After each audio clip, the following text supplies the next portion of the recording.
19:15, como se había convenido. Muchas gracias.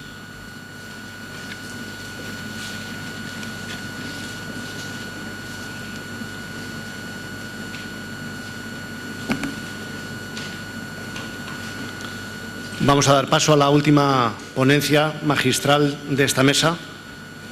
Tengo el placer también de presentarles y el honor al compañero, al profesor doctor Tomás Gallego, director del Departamento de Fisioterapia de la Universidad de Alcalá, director del Máster Universitario de Fisioterapia Manual del Aparato Locomotor también de la Universidad de Alcalá, coordinador del programa de doctorado Fisioterapia Manual de la Universidad de Alcalá y codirector, junto con el profesor Jesús Rebollo, de la revista Cuestiones de Fisioterapia, de la que tienen ustedes cumplida cuenta por su colegiación.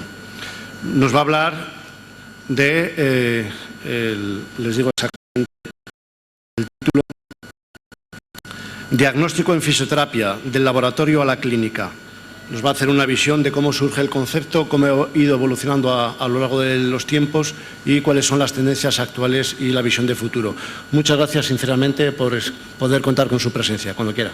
Bueno, en primer lugar, quiero hacer una puntualización, porque cuando se me invitó a participar en este congreso, efectivamente en ese momento era el director de departamento, desde el 23 de septiembre ya no lo soy. He sido casi 20 años, con lo cual yo creo que ya era la hora de empezar a dedicarme a algunas otras cosas que tenía ahí aparcadas. Una vez hecha esta puntualización, que me parece que es de rigor y de justicia hacerlo, quiero agradecer al Ilustre Colegio Oficial de Fisioterapeutas de Andalucía, al comité organizador y al comité científico su amable invitación a participar en este congreso. A lo largo de la presentación posiblemente vaya desgranando otros agradecimientos a personas que yo creo que han contribuido a que la fisioterapia se encuentre en estos momentos en el lugar que está, y desde luego ha permitido que no solamente esté, sino que se proyecte hacia el futuro con una proyección, desde luego, que no nos la podíamos imaginar en esos momentos de lucha, si queréis, o de trabajo hacia la disciplina y hacia la profesión. Voy a dar comienzo a la ponencia Evolución del concepto de diagnóstico de fisioterapia. Bien, ha dicho el anterior ponente, y con él estoy totalmente de acuerdo. Yo creo que, profesor Tricas, no han sido los gnomos los que le han boicoteado a usted su presentación, a lo mejor eran los osteópatas, que no estaban muy de acuerdo con su disposición de la terapia manual. Bien, tenemos que decir que la fisioterapia, hasta la segunda mitad del siglo XX, se encontraba desarrollándose dentro de un marco que conocíamos como un marco teórico tradicional. ¿A qué nos referíamos? Era la visión que tenía la sociedad y el propio fisioterapeuta del fisioterapeuta como un mero aplicador de técnicas dependientes de la prescripción o la indicación de otro profesional. Y digo que esta es la idea que teníamos del desarrollo de la fisioterapia hasta la segunda mitad del siglo XX, porque la profesora Luz González Doniz, a la cual es uno de los agradecimientos que quiero dedicar esta tarde, porque ha sido una de las pioneras y luchadoras, junto con Ramón Fernández Cervantes, por la fisioterapia, fue en el año 1992, tampoco hace tanto tiempo, cuando en un artículo Fisioterapia en el Sistema Público de Salud hacia un nuevo modelo, nos decía que la fisioterapia se debatía entre dos dependencias. Una, la jerárquica de las direcciones de enfermería, y otra, la funcional, que era del coordinador de fisioterapia. Y además, también se debatía con la prescripción del médico rehabilitador.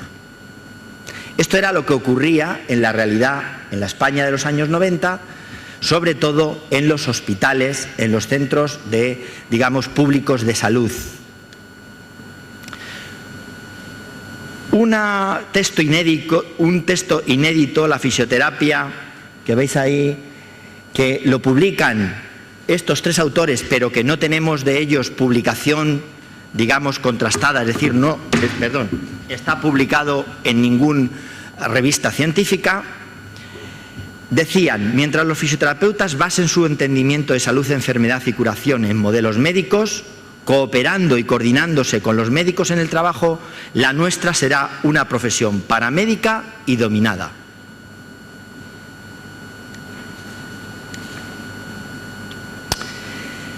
Por lo tanto, nos encontramos con un contexto social en los años 90, desde la asistencia, un marco teórico tradicional, el fisioterapeuta como auxiliar del médico rehabilitador.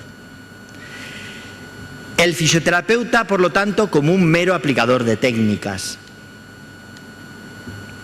Todo esto, ¿qué ocurría? ¿Qué era lo que daba como resultado? Que teníamos serias dificultades en la búsqueda de una identidad profesional independiente. ¿Cuáles eran los fisioterapeutas que estábamos en ese campo en los años 90, en la brega, que muchos de ustedes, muchos de vosotros estabais en ello, y otros muchos que sois muy jóvenes no estáis, y sí que históricamente lo tenemos que traer a colación, porque ya sabéis que la profesión que no estudia y sabe su historia, pues a lo mejor está condenada a repetirla. Entonces, para aquellos que no la habéis vivido, esta era nuestra realidad, y para los que la hemos vivido, sabéis que esta era nuestra realidad. Pero entonces, ¿qué teníamos que hacer? Teníamos que cambiar. ¿Y cuáles eran las razones del cambio? La primera es que veíamos que el diagnóstico que hacía el médico, y más concretamente el médico rehabilitador, era insuficiente para plantear los tratamientos de fisioterapia.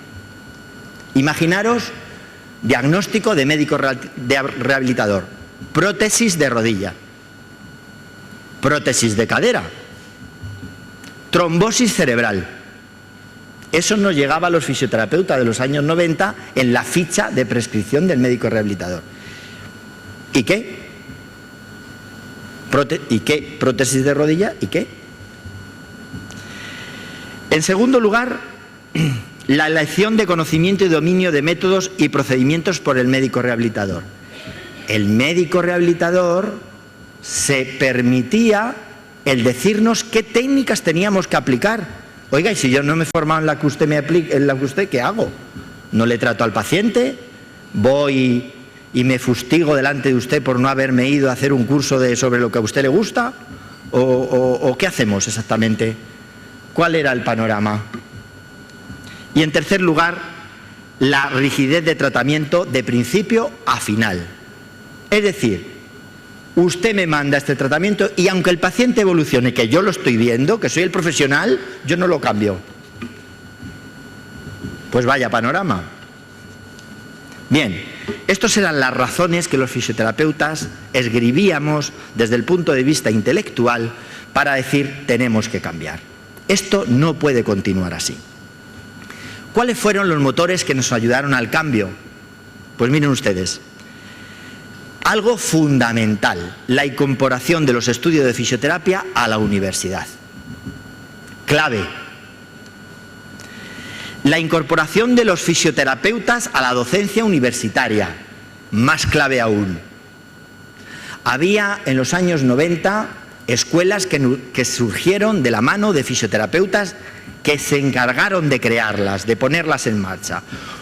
Entre otras, prácticamente, por supuesto, la primera, la de Sevilla, de manos del profesor Jesús Rebollo Roldán, y él fue el referente para que yo creo que todas las demás de Andalucía surgieran con ese mismo modelo que nacía Sevilla.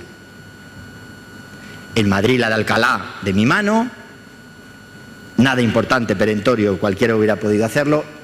En otras, en Coruña, el profesor Ramón Fernández Cervantes y la profesora Luz González Doniz. Más tarde ya la de Ponferrada León con el profesor, el doctor Seco. En fin, y había una diferencia sustancial en la formación de los fisioterapeutas que salían de cada una de estas escuelas de algunas otras que no voy a citar, que estaban en manos de médicos con la mejor voluntad del mundo, y no es pero había una diferencia sustancial en la formación de los fisioterapeutas. Y tengo que decir más, los cambios que se produjeron como consecuencia de estas cuestiones se produjeron en jornadas, conferencias y congresos como estos, como este que estamos hoy, que hemos podido ver la riqueza de la fisioterapia, la amplia variedad que somos los fisioterapeutas y que evidentemente, como dice mi compañero el profesor Tricas, el doctor Tricas, está claro que la diversidad es bueno, la separación no, la división no, pero la diversidad sí. Si somos capaces de englobar toda la diversidad, seremos una profesión fuerte y respetada. Por lo tanto, jornadas, congresos, conferencias que vienen a fortalecer. Y evidentemente no lo he puesto aquí, pero sí que lo pienso y por eso lo voy a decir. Más tarde, los colegios profesionales. La Asociación Española de Fisioterapia, en primer lugar, que jugó un papel fundamental, precisamente en la organización de jornadas, conferencias y congresos, porque era la asociación la que tenía capacidad para hacerlo, después los colegios, y en este momento siguen los colegios. Este es el ejemplo claro, que evidentemente han sido motores de cambio en nuestra profesión. ¿Cuáles han sido los resultados del cambio? Pues mirad, fundamental, la profundización en los campos teóricos y prácticos de la disciplina. La práctica clínica es fundamental. Yo soy un defensor de la práctica clínica y un poco experto en su valoración en cuanto a la calidad. Pero no existe profesión que sea seria que no se sustente en conceptos teóricos. La práctica la tiene que dirigir la teoría. Y eso no significa que sea una u otra, incluso retroalimentarse. La teoría tiene que cambiar la práctica y la práctica puede cambiar los campos teóricos. Esa solidez teórica, como veremos ahora, es la que ha marcado los cambios fundamentales en esto que estamos viendo hoy esta tarde. Porque muchas veces, y algunos de nosotros, hemos sido capaces de transmitir a nuestros compañeros y a nuestros alumnos esa teoría de una manera explícita, pero todos nuestros compañeros que estamos aquí lo han hecho de una manera implícita. Incluso sin saber que cuando estaban diciendo cosas a los fisioterapeutas en su formación, se estaban basando en cuestiones teóricas, en marcos teóricos de referencia. ¿Y qué nos ha permitido? En general, pasar de un marco de dependiente a otro independiente. Yo lo que he escuchado aquí en esta mesa esta tarde, evidentemente yo sí que me voy a centrar mucho en el diagnóstico desde el punto de vista teórico, pero me voy a centrar en el diagnóstico de fisioterapia. Lo que he visto aquí son compañeros que de forma independiente en sus universidades están con grupos de investigación y realizando verdaderamente cuestiones pues de una forma de crecimiento completamente independiente, sin depender de que nadie les diga que tienen que investigar, ni cómo, ni cuándo, ni de qué manera. Bien, pues vamos a entrar un poco en todas estas cuestiones. Bien, en este contexto que he marcado como anticipo al diagnóstico de fisioterapia, una de las cuestiones de la solidez teórica o de los motores de cambio y de los resultados es que empezamos a hablar de diagnósticos de fisioterapia. ¿Y qué ocurre con los diagnósticos de fisioterapia? Es la editorial de Stephen Holt Ross en noviembre de 1988 que dice: la primera vez que yo al menos encuentro en mi búsqueda bibliográfica, los fisioterapeutas parecen crecientemente interesados en el proceso diagnóstico y su contenido, a la par que la profesión arranca hacia modelos de prácticas más independientes. Es el primer autor que dice: ustedes que hablan de independencia, pues miren ustedes, una posibilidad de independencia es que ustedes construyan diagnósticos de fisioterapia, que digan exactamente qué es lo que hacen, qué es lo que ustedes resuelven, qué problemas ustedes resuelven y cómo lo resuelven. La siguiente artículo que encontramos en ese mismo año, porque es la revista, es la editorial, este es el artículo de Shirley Sharman, que habéis tenido el honor, y yo ayer llegué en el AVE tarde y con lo cual no la vi, de disfrutarla ayer, me parece. En su artículo, en este artículo dice: un paso crítico en el desarrollo de la profesión de fisioterapia es el desarrollo de las categorías diagnósticas. Esta misma autora, Steven Rose, dice: los fisioterapeutas parecen crecientemente interesados en el proceso diagnóstico y su contenido, a la par que la profesión arranca hacia modelos de prácticas más independientes. Esta misma autora dice que la evaluación significa determinar o fijar el valor de algo, que tenemos que ir más para allá, que evaluar, valorar no es diagnosticar, que no es lo mismo, que no es sinónimo. Y en ese mismo artículo nos dice que el término diagnóstico no es exclusivo de ninguna profesión específica. Dos aportaciones de esta misma autora fundamentales en nuestro proceso de construcción. Valorar no es diagnosticar, y diagnóstico no es exclusivo de una profesión. Esta misma autora, la palabra diagnóstico tiene que ir precedido, como dice ella, por un adjetivo. La diferenciación no es diagnóstico, no es sinónimo de médico. Diagnóstico médico, diagnóstico de fisioterapia, diagnóstico definitivo, profesional. Hay que poner un apellido. Y el apellido diferencia si somos de una familia o de otra, si somos hermanos o primos hermanos o simplemente parientes o no somos nada. Por lo tanto, ya tenemos que valorar, no es lo mismo que diagnosticar, no es exclusivo y por supuesto tenemos el apellido para nuestro diagnóstico. Nuestro diagnóstico es diagnóstico de fisioterapia. Ese es nuestro diagnóstico. En diagnóstico en fisioterapia, papel y función, vuelven a decir estas autoras que la necesidad de definir y el papel y la función del diagnóstico radica en la importancia de distinguir el diagnóstico de fisioterapia de otros diagnósticos. Mirad,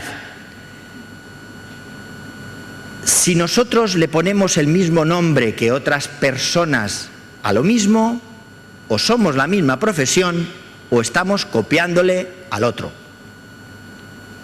No podemos utilizar el mismo nombre. Tenemos que, con los nombres, con los diagnósticos de fisioterapia, distinguirnos de los demás. Si no, estamos haciendo un diagnóstico o estamos utilizando el diagnóstico de otros. Un diagnóstico médico, un diagnóstico de enfermería, etcétera, etcétera. Bien, hasta aquí solamente estos autores en los años 80 lo que fueron es sacando en sus artículos la necesidad de la construcción del diagnóstico de fisioterapia, poniendo la realidad por escrito de la necesidad, pero se movieron en un marco teórico de referencia, con definiciones, con recomendaciones, pero ninguno de ellos llegó a construir un diagnóstico que nos sirviera como ejemplo, ni siquiera una categoría diagnóstica. Durante los años 90, Yukone ya empieza a entrar en intentar darle una estructura al diagnóstico desde 4 conceptos: la enfermedad, el deterioro, la limitación funcional y la discapacidad. Todo esto no aparece ahora. Todo esto aparece en el año 1982 como consecuencia de la definición de la OMS en el 1980, y Pierre Menier, un experto de la OMS, empieza a decir que como ese concepto biopsicosocial es el paradigmático que debemos de seguir a partir de ese momento, tenemos la obligación de identificar en qué campos los múltiples profesionales de la salud nos vamos a identificar con él. ¿Qué vamos a hacer cada uno de nosotros? Un único profesional no puede atender todas las demandas de salud que se producen en una persona. Por lo tanto, somos muchos los que vamos a participar. Sí, pero para participar muchos, ¿en qué parte cada uno de nosotros nos vamos a dedicar? Y esta clasificación, enfermedad, deterioro, limitación y funcional, sale de aquella definición de Pierre Menier del 1982. Decker empieza a decirnos que,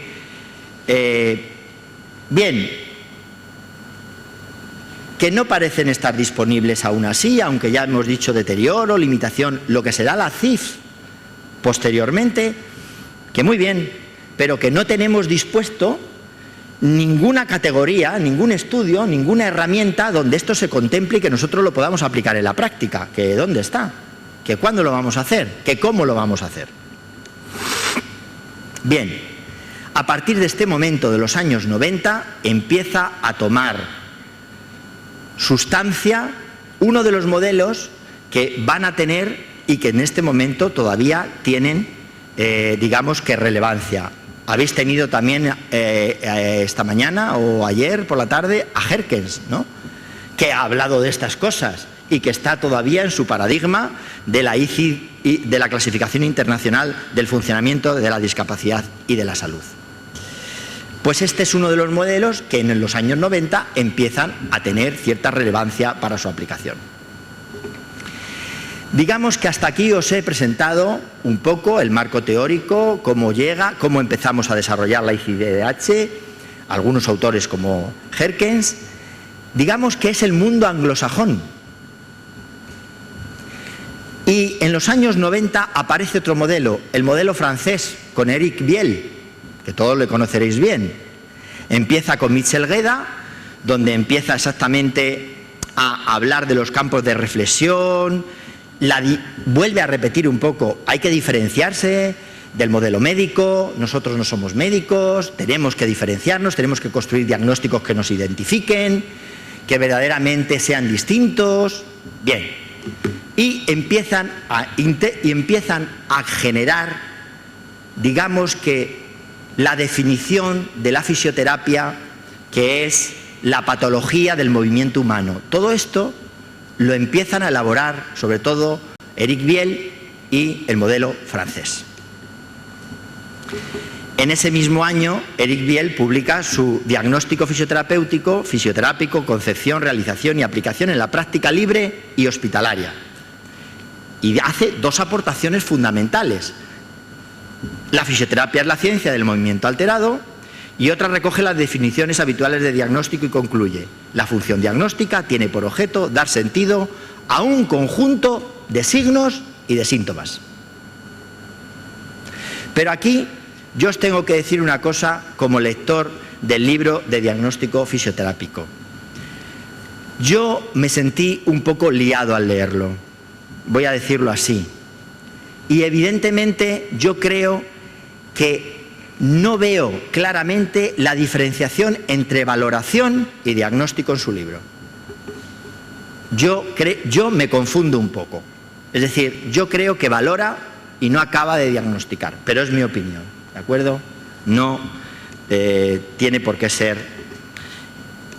¿Cuál es, por lo tanto, la orientación del diagnóstico hasta este momento? En primer lugar, un contexto diagnóstico un contexto teórico de diagnóstico. Los franceses tampoco aportan, si queréis, nada novedoso a la construcción de diagnóstico, siguen en la discapacidad, están en ese modelo, en el modelo de la CIF, y es el que intentan desarrollar, pero que no acabamos de desarrollarlo. Y no acabamos de desarrollarlo porque es difícil el entorno teórico, el marco es muy difícil porque no acabamos de acotar. Los terapeutas ocupacionales, los fisioterapeutas, los asistentes sociales están también en ese modelo. Entonces, ¿cuál es nuestro campo exactamente? Ahí nos debatimos. Es evidente que si fuera fácil hacer categorías diagnósticas, ya las tendríamos hechas. Está claro, no debe ser muy fácil porque no las tenemos hechas.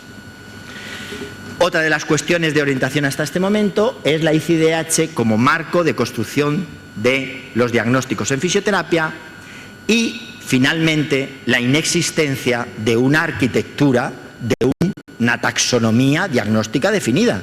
No la tenemos, que yo sepa. ¿De acuerdo? Pues esta es la orientación hasta este momento.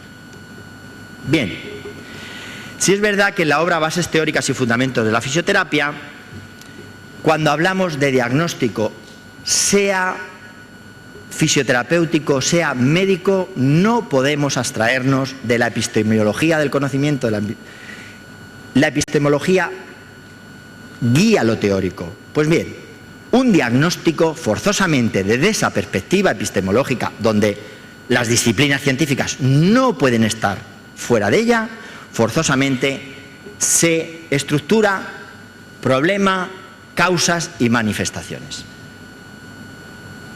Signos y síntomas.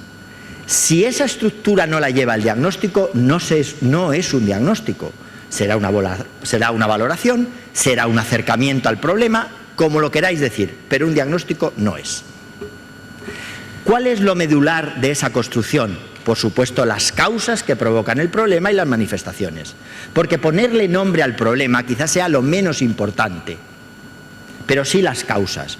Y está claro que las causas tienen que estar allí donde trabajan los fisioterapeutas, allí donde van a tratar los fisioterapeutas. Ahí están las causas. Porque si no, ¿por qué hace eso en esa estructura el fisioterapeuta si no cree que está ahí la causa del problema de su paciente? Porque lo hace.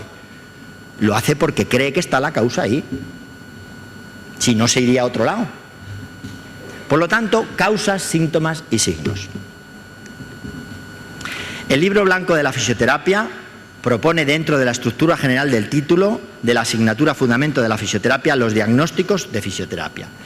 Y en este sentido quiero dar un agradecimiento muy especial al doctor Rebollo Roldán, que lideró el libro blanco de la fisioterapia, que ha permitido que se verifiquen los títulos de grado y que los alumnos de fisioterapia tengan reconocido las asignaturas y el término diagnóstico de fisioterapia. Porque miren ustedes, esas recomendaciones se concretan en la orden CIN del 2135 del 2008 del Ministerio de Ciencia e Innovación. Y como ustedes saben, esa orden fue cuestionada, fue impugnada por el Colegio Oficial de Médicos y por los osteópatas también, y por los quiroprácticos y por las asociaciones de terapia ocupacional. Y se ganó en una sentencia del Tribunal Superior de Justicia. No todos pedían lo mismo. Los médicos pedían que no se utilizara por parte de los fisioterapeutas el término diagnóstico. Los quiroprácticos querían que no utilizáramos sus técnicas para enseñarles, porque eran suyas. Los terapeutas ocupacionales, 3/4 de lo mismo. Y a todo la sentencia le dijo, no, el diagnóstico. Además, una sentencia que yo les animo a leerla, porque el juez verdaderamente dio la sensación de que efectivamente era un hombre actual que estaba, y le dijo, oigan, miren ustedes, no sé si lo decía así, pero corregidme vosotros que estáis más puestos, pero vino a decir algo así como, oiga, que diagnóstico, hay diagnóstico del automóvil. ¿Esta gente que está en la universidad no va a poder diagnosticar? Pues bueno, esto, ¿cómo es esto? Es imposible. Los fisioterapeutas pueden diagnosticar. Siempre que hagan diagnóstico de fisioterapia, porque no es igual que ustedes el diagnóstico médico. A mí me hubiera encantado que hubiera estado aquí, a ver si nos aclaraba cómo hacíamos los diagnósticos de fisioterapia, el juez. Pero en fin, eso es lo que vino a decir. Por lo tanto, los diagnósticos de fisioterapia son puramente de fisioterapia y por lo tanto son de nuestra incumbencia y nos corresponde a nosotros desarrollarlos. Tenemos la obligación además de desarrollarlos. Bien, a finales de los años 90 se retoma y en los años 2000 se retoma un nuevo modelo que Sarman propone, o digamos que medio empieza con él a explorarlo, que es lo que yo he denominado el modelo estructuralista. ¿Y qué quiere decir el modelo estructuralista?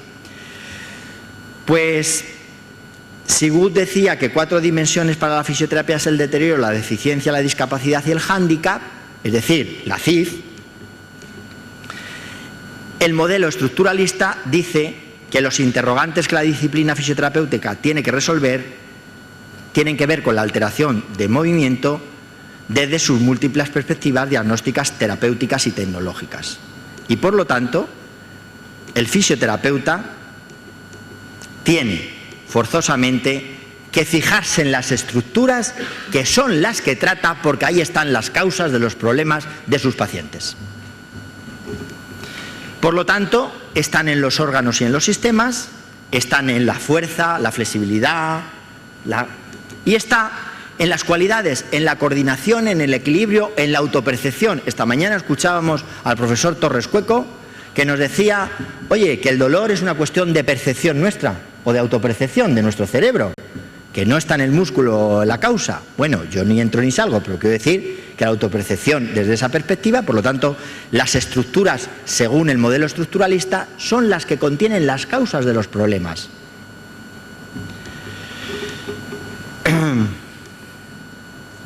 Bien, yo le he oído ahora al profesor Tricas que se me ocurría, bueno, ¿y por qué no llamamos a un problema hipomovilidad e hipermovilidad? ¿Dónde está la causa de la hipomovilidad? ¿Y cuáles son los síntomas y los signos de la hipomovilidad de una estructura? ¿Por qué no es una estructura diagnóstica? Tenemos el nombre, tenemos las causas y tenemos los síntomas y los signos. ¿Por qué no empezamos por algún sitio? Porque por algún sitio tenemos que empezar. Bien,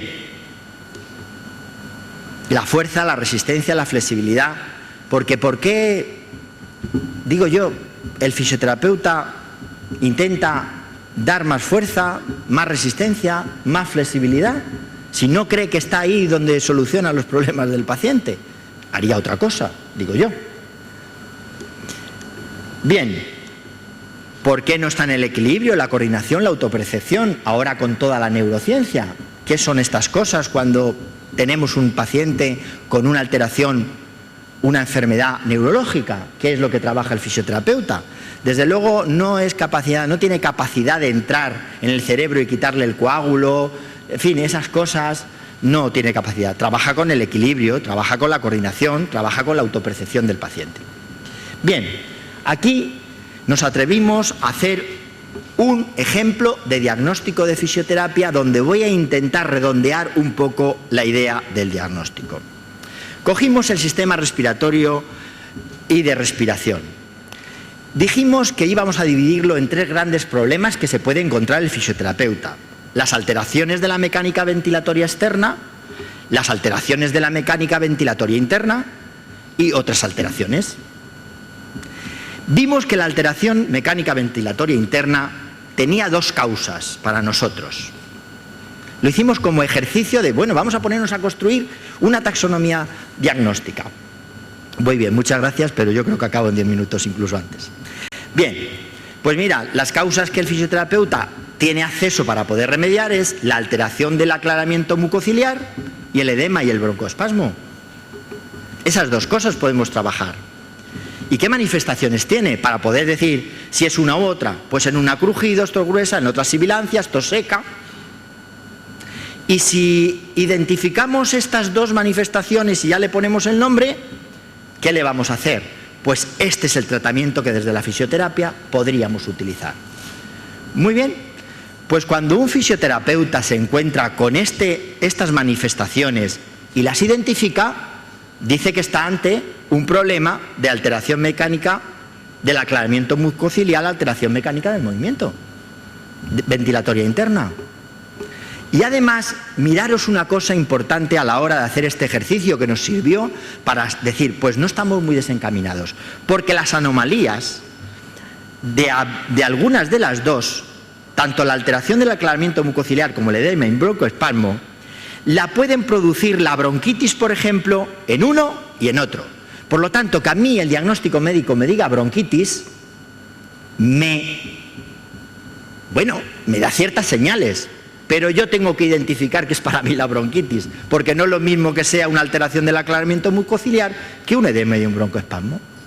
Por lo tanto, bueno, bronquitis y qué. Este es el secreto, sinceramente os lo digo, de las taxonomías diagnósticas. Esto tiene que ser la Biblia. No digo esto, digo cuando las hagamos, no. Cuando las hagamos veremos qué nos falla y las podremos modificar. Cuando las tengamos tendremos una línea de práctica clara y una línea de investigación que nos hará decir, mire usted, las técnicas respiratorias forzadas no valen para nada, no son efectivas, cambiémoslas.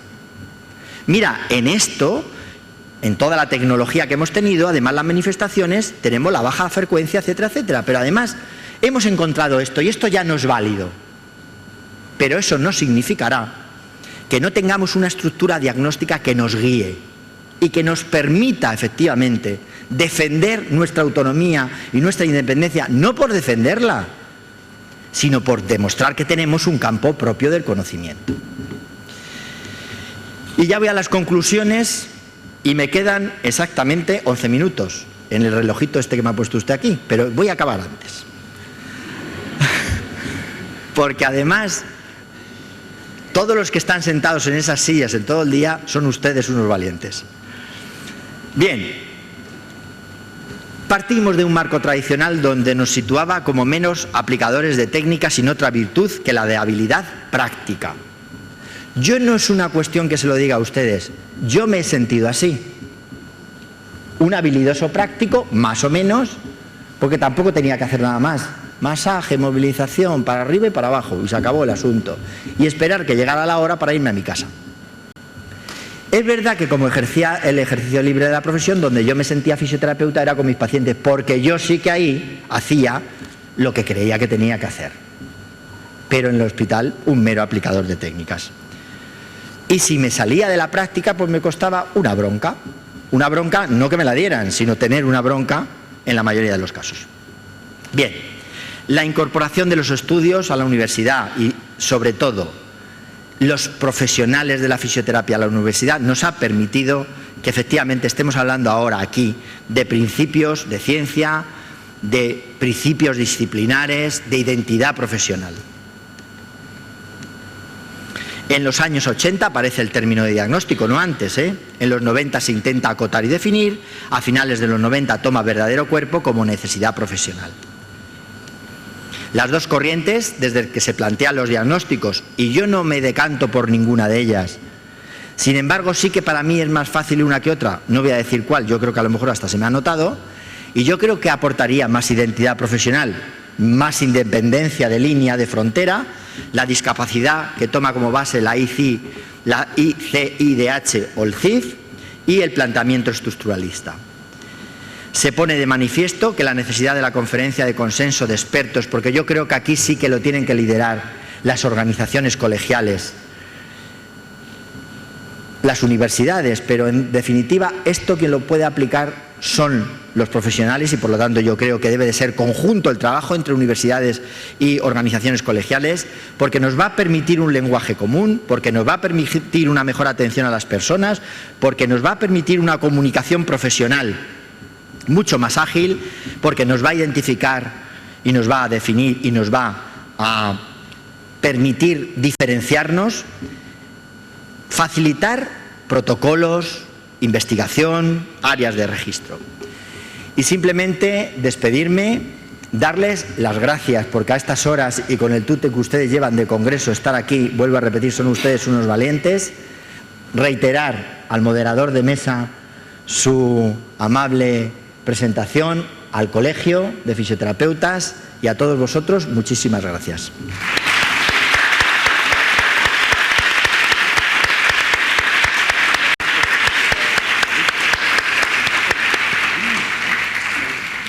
Muchas gracias, doctor Gallego.